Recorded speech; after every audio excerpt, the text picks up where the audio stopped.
All right, how's it going, everyone? Today I'm going to talk about Tesla and Elon Musk, especially everything that's been going on as far as their company. So, I want to start with Elon Musk. Everyone is criticizing him for what he's done, of course. Smoking pot on Joe Rogan probably wasn't the smartest idea for a CEO, but you have to accept the guy is a visionary. There's not many that come up in this world. Another example of a visionary is Steve Jobs. And what do all visionaries have in common? That they all are a little bit crazy, but it turns out that you need that in order to revolutionize the world. Of course, Steve Jobs did it with the iPhone, massively successful. And now Elon Musk is trying to do it with Tesla. I mean, he found a problem, which was we're running out of gas.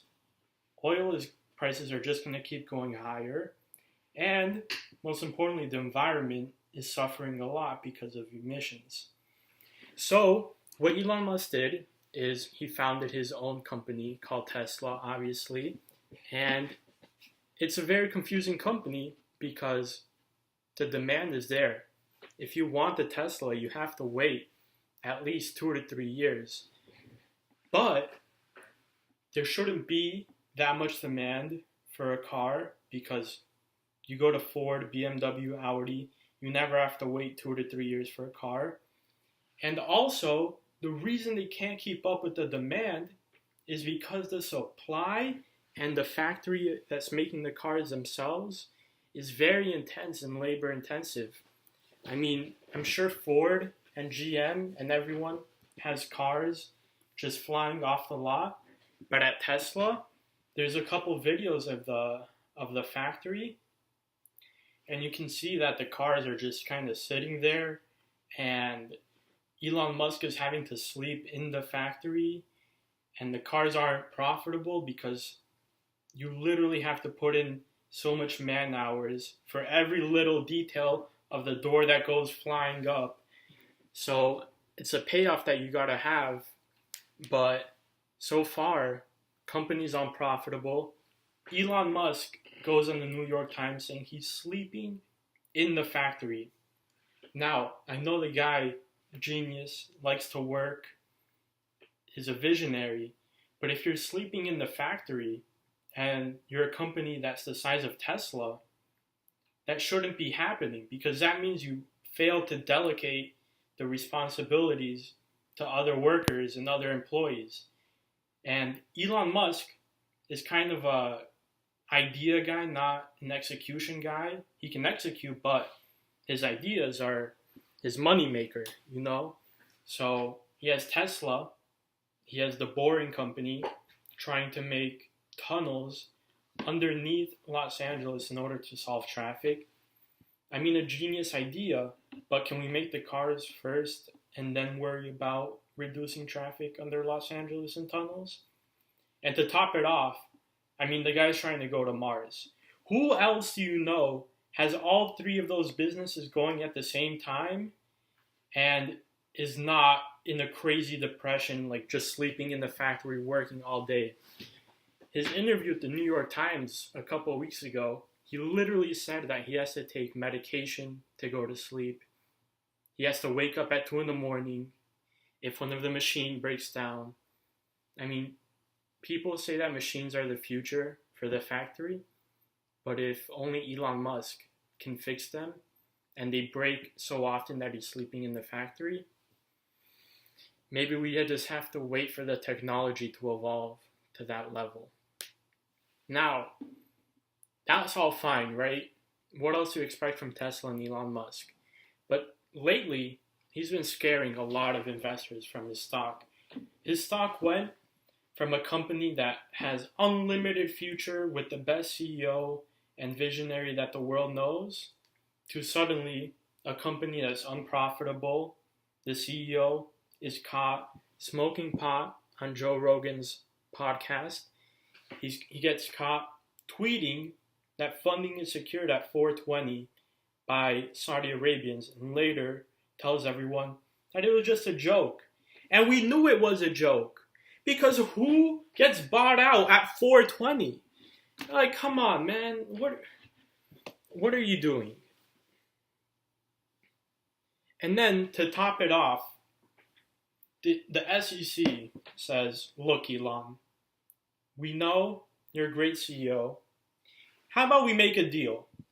2 years, you leave. No longer CEO, no longer chairman. You don't need to have all that responsibility of reporting every quarter. You can still work at the company. Keep sleeping in the factory all you want. But hire a new CEO, and we're not going to charge you with securities fraud. Any rational person would say, you know what? Thank you, SEC. I've made a mistake. Never do it again. And I kind of don't even want to be CEO anyways and be the public figure. I just want to make cool cars and go to Mars. So I'll take the deal. But what does Elon Musk do? On Friday, he says, look, I turned down the deal. They were trying to get me to not be CEO for 2 years. And now you're going to have to spend time fighting against the SEC. You're going to have to spend time fighting against an investigation that you could have avoided had you just taken the 2-year deal. And everyone knows that as soon as Elon Musk turned down that deal, Tesla shares just plummeted 12% in one day. Now, 12% for any other stock, it's a huge move, right? No. For Tesla, this is just another day being an investor. You never know what's going to happen to the stock because you never know what's going to happen to Elon Musk.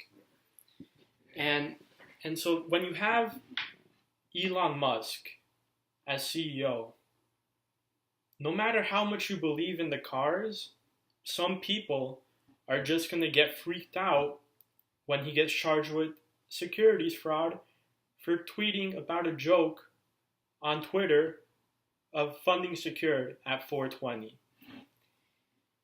Now, should he get punished for smoking pot, for saying that he's sleeping in the factory? No, I mean, it's the most hypocritical thing for CNBC to do, right? It's the most hypocritical thing for CNBC to do, right? All these segments about, oh, the pot stocks are on fire, oh, lighting up the world, oh, this guy made a deal, and don't forget to start investing in Tilray. And you're telling me that Elon Musk goes on Joe Rogan's podcast. By the way, if you don't know Joe Rogan, he is a great podcast to listen to because he has all kinds of guests on, and he's a very smart guy. And he's based in Los Angeles. So Elon Musk smoked pot in a podcast that usually smokes pot because Joe Rogan is a liberal that lives... Okay, cut that out.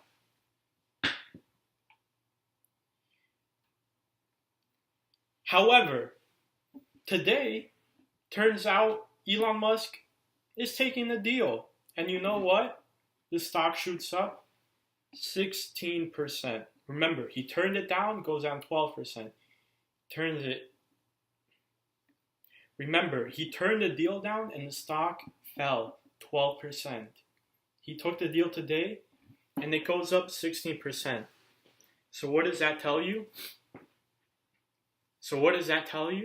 That there's more people that want to believe in Elon Musk and invest in Tesla than want him to fail. Because at the end of the day, everyone loves Teslas. Everyone wants to have that car. But if you're running an unprofitable company with competition from Mercedes and Audi coming and treating your CEO position as a joke by tweeting about 420, then you know what, Elon Musk? Sometimes you just gotta put your head down and keep doing what you're good at. I mean, just stop playing to the media.